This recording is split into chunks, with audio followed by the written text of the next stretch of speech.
Senegal asamaan dafay lëndëmoon jant làqu woon bët yi gisatun xel yi liggéeyatun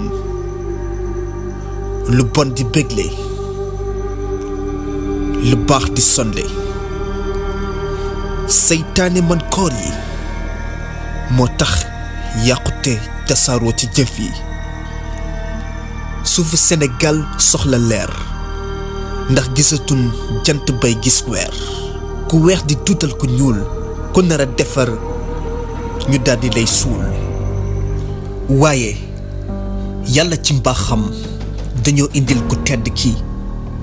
mu leeralaat sunu yoon ciy ku màgg ki di Seex Ahmadu Bamba Xaadim Rasuul muy soppe bi siggil nit ku ñuul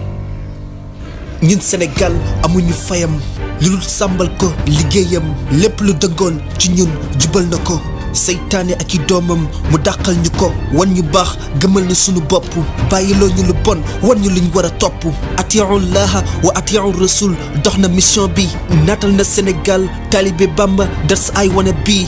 xamal nu àdduna yaatal sunu xel ubbil nu bunt yi naatal sunu xol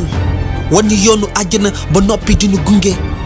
ci ay xasidaam yu mag yi tey bégale ma ni bul toon moom ak ñu mel ni moom kon dina yéeme kon yàqute dina law ba doon lu kéemaane ñun Senegal amuñu fayam lu dul sàmmal ko liggéeyam képp ku sa làmmiñ di wax ashadu an laa ilaha illallah war nga koo sant ndax dafa bokk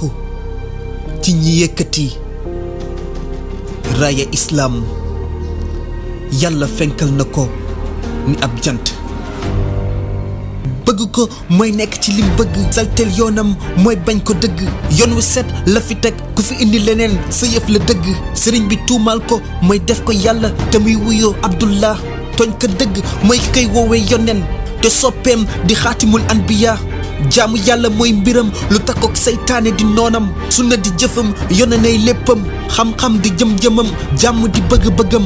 boole jullit ñi di hërëfam kon ku xamul Ahmadu Bamba mooy kiy wax lu bokkut ak yoonam lim jëf dafa leer mu ngi ci aw mbindam